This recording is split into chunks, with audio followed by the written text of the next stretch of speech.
Okay, first up, we have Dr. Pete Kelzenberg. And, go ahead. Dr. Pete has been in the chiropractic business for 24 years. Previous jobs he has held include sales, construction, and he worked as a farmhand. His spouses, Kim, and his children are Brett and Katie. His pet is cat named Taffy. His hobbies were 3, but they've been pared down to 2. So he is a fisherman and a overall sports fan. He's a 2-year resident of Plymouth. His burning desire is to travel more national parks. And something you might not know about Pete is that he is an open book.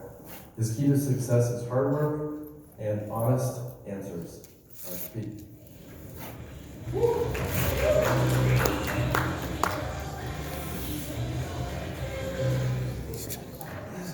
Dr. Feelgood. Please join if you can. I think it lets up to 20 members join, so the first 20 will have a gift for the high score today.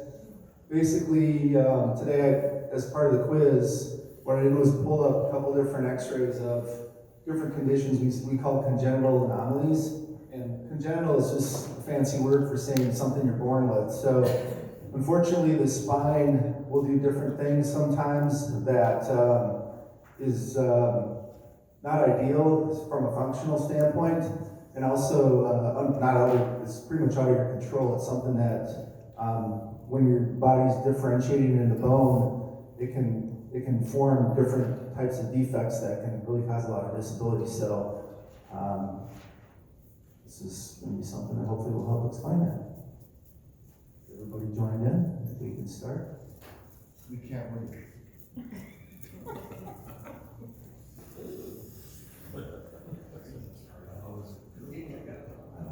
Probably. So the main image is the one on the top. You can see a little bit where that black arrow is pointing to the part of the spine. So what is seen in the image above? Cupid's bow deformity, hemisacralization, transitional vertebrae, or all the above? Actually all the above. So the Cupid's bow is the 2 little indents in the bottom of the spine. Those were part of the disc pushing into the end plate of the vertebrae, which can cause accelerated degenerative arthritis. The transitional vertebrae is something where it usually happens at the lowest segment in your back, and part of the vertebrae fuses to your sacrum, and that can cause a lot of mismovement of the lumbar spine. So, in the previous image, the transitional vertebrae is known as situation, wear and tear, general defect, broken bone.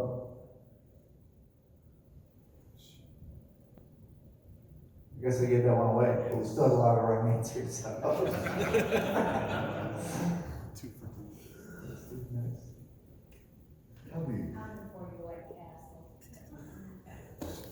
What is the arrow pointing to in this x-ray?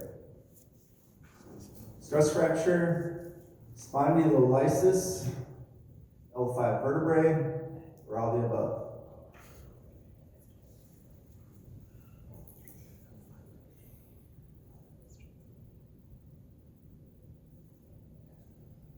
So it's all the above.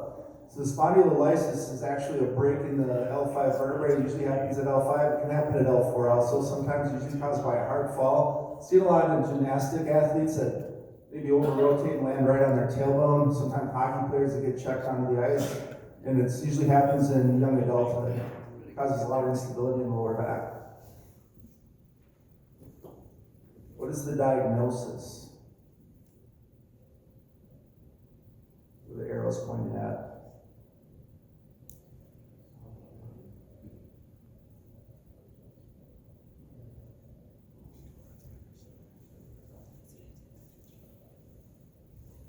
It's actually a compression fracture. So compression fractures usually happen from trauma, but they can also happen from disease. So if somebody has like a bone-eating disease that causes weakness to the spine, it's a big concern. Usually if I see something like that, especially if they haven't had any trauma, I'm going to send them out for an MRI right away. That one is actually squished and kind of spreading into the cord, so you definitely want to do an MRI on somebody like that and see how stable that compression fracture is. Which is the following causes of compression fractures? Osteoporosis, trauma with flexion and compression, pathology, or all the above? All right.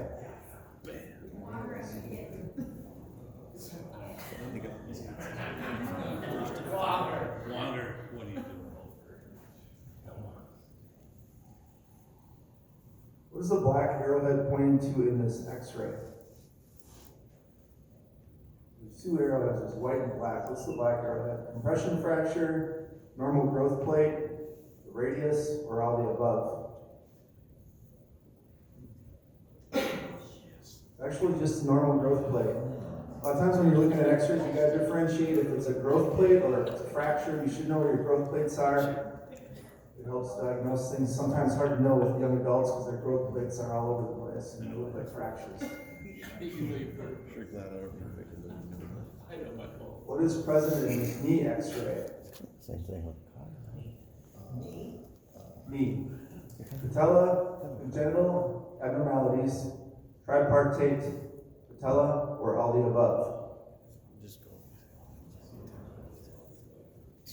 All the above.